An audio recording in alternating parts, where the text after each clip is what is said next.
So I've been working with this technique for making lotus rings or overlapping picots or ikuta rings, depending on what you'd like to call them. And there's actually 3 different ways that you can make these rings. You can make them so that they're layered, so that you actually have all of the green picots on one side and all of the blue picots on the other side, which I think is kind of cool. Or you can make them so that they are overlapping, so the green comes over the blue, which comes over the green, which comes over the blue, so you have overlapping. Or you can have underlapping. So this one is an underlapped, which would mean, and yes, that is a word, I had to look it up, but it goes under, so the blue goes under the green, green goes under the blue. And anyway, so there's 3 different ways that you can shift your thread to make these. And I thought that I'd show you how. So the first thing that you need is a shuttle with a little dab of thread. So I've got this blue one here. And you need to make a single stitch, just a single stitch. And in order to make our rings with our overlapping picots, the next part of this is that we have to put in another color. Now you can do this in a single color, but I like 2 colors because I can see what I'm doing. And you are going to use this sort of like a just a chain. You're going to pretend this is like just a ball of thread. It's hanging out over here. But we do have to go in and make our stitches. So I'm just going to do 3 stitches with my contrast color, and then it's just going to hang out over here for a minute. And now I have decisions to make. I can always keep my green to the front and my blue to the back, and that will give me my layered picots. I can choose to always push my shuttle from the front to the back through this ring, and it's going to give me overlapping picots. Or I can choose to do underlapping picots. And so I'll show you that one. 1, 2, and 3. So this time I am going to bring my shuttle thread through, and it's popped off my shuttle. That's all right, it'll still work. And I'm actually going to drop my ring and keep the chain up and do 1, 2, and 3. There. Tighten that down. Oop, don't want to pull too much. Pull my ring shut.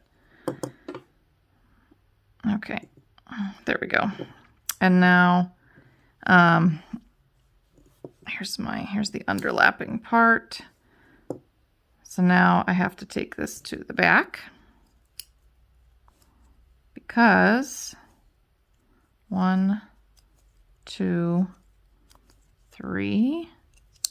This would be where I would take my shuttle and bring it back through, and that will make my rings underlap. So you can see, you know, my blue goes under my green goes under my blue, etc., etc., etc.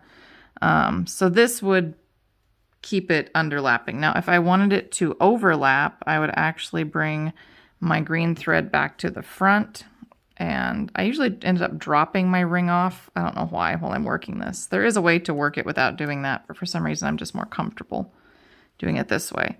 If I keep my green thread in the front, 2 and 3, and I send it from the front to the back each time, then what will happen is I will end up with overlapping rings. So then bring it down to the front to work it.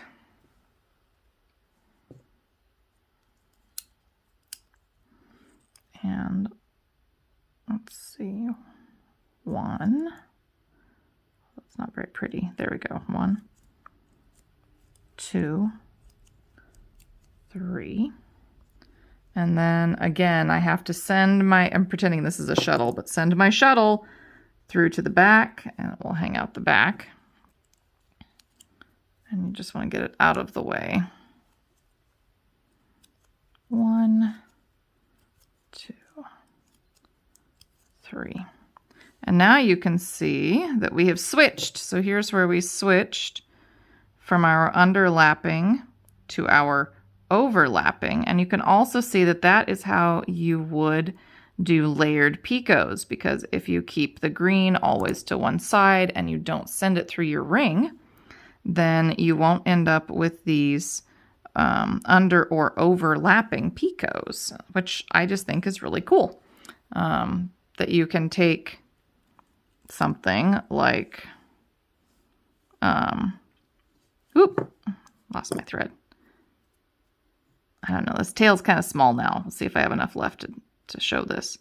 Maybe I'll wrap it around my ring finger and see if I can get it to go one more time. So you can change the direction of how your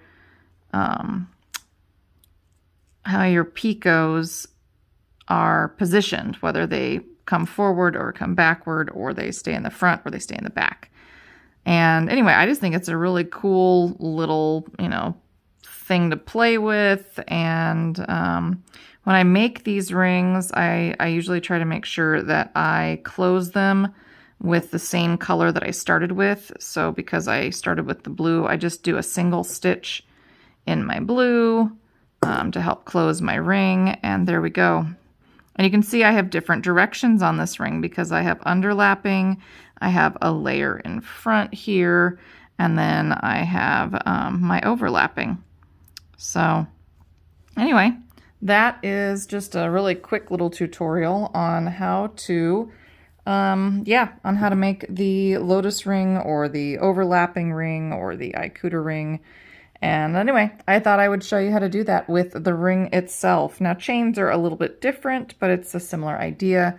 But yeah, that's how you do it.